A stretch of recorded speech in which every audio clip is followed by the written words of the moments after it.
莫迪政府的对华外交陷入强硬迷思，这种形态是怎么来的？观众朋友，大家好，我是付先少。虽然美国一再用以实力的地位与别国打交道，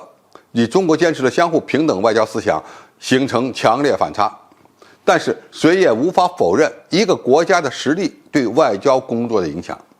但是这个世界有一个奇葩的国家，它并没有美国的超强实力，却也想用实力的地位和中国对话，想与中国争夺第三世界国家的领袖地位，并且为对华关系的改善划定了红线。说到这里，你应该能够猜出这个国家的名字，那就是莫迪老先领导下的印度。日前，在印度外交部长与秦刚见面时，苏杰生明确表示，中国要想改善中印两国关系，前提条件就是中印两军在边境线上全部脱离接触。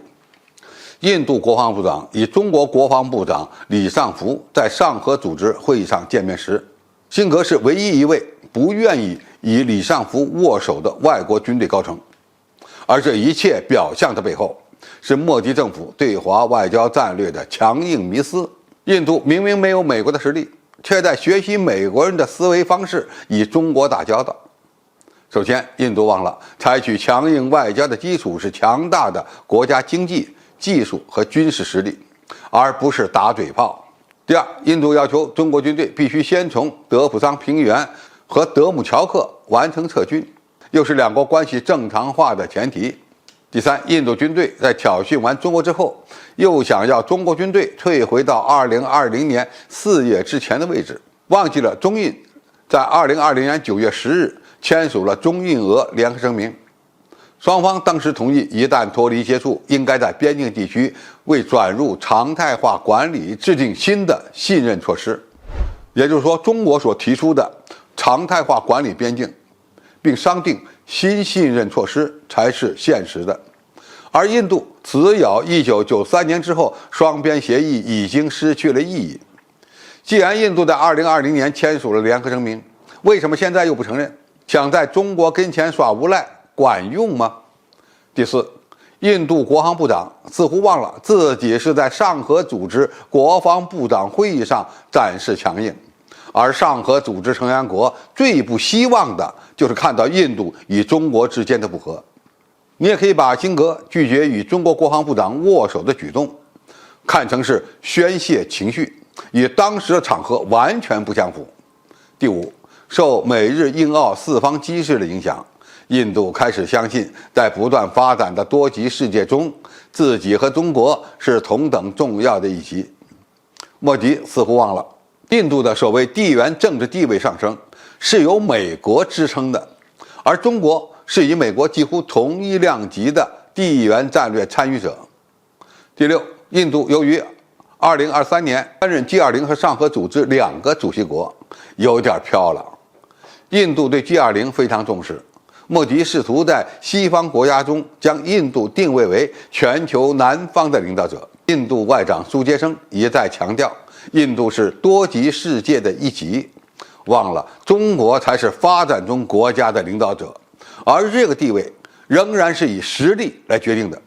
不是你印度当个 G20 的主席国就管用了。第七，莫迪政府似乎刻意向中国展示强硬，以便在大选时拉选票。印度企图通过对华强硬来让中国在边境问题上做出让步，但他们似乎忘了自己还有2个严重的国防建设外部环境问题。首先是印度与俄罗斯的关系，鉴于中国和俄罗斯在上合组织的地缘政治关系，再加上俄乌冲突的持续，一旦印度与中国发生军事冲突，俄罗斯有意愿、有能力向印度提供军火吗？此外，鉴于印度的国防预算有限，他没有钱购买昂贵的美国武器平台，所以一旦中印边境发生军事冲突，印军在武器采购上面临着巨大风险。其次，印度忘了现在的拜登政府不是特朗普政府，美国已经放弃了其对中国的极端强硬立场。美国国家安全顾问杰克·沙利文日前在华盛顿布鲁金斯学会上表示，美国与欧盟在中国问题上的立场保持一致，他不再寻求与中国脱钩，而是去风险。美国情报部门负责人最近告诉众院国防委员会，与中国的战争既不是迫在眉睫，也不是不可避免的。一旦中美关系缓和，印度政府的强硬态度也意味着他在得到美国支持的问题上也面临着风险。中国不想与印度打仗，印度呢似乎也不想。如果莫迪政府和印度军队想通过强硬的态度迫使中国军队在领土问题上做出让步，那么双方发生军事冲突的风险就会急剧上升。在这种情况下，中印在边境地区会不会发生一场短期、迅速、激烈、突然的决定性战争呢？这才是印度人需要认真思考的问题。因为自1962年以来，印度人似乎已经忘了疼痛，现在真的有些皮痒了。好，今天评述就到这里，谢谢大家收看，我们下期再见。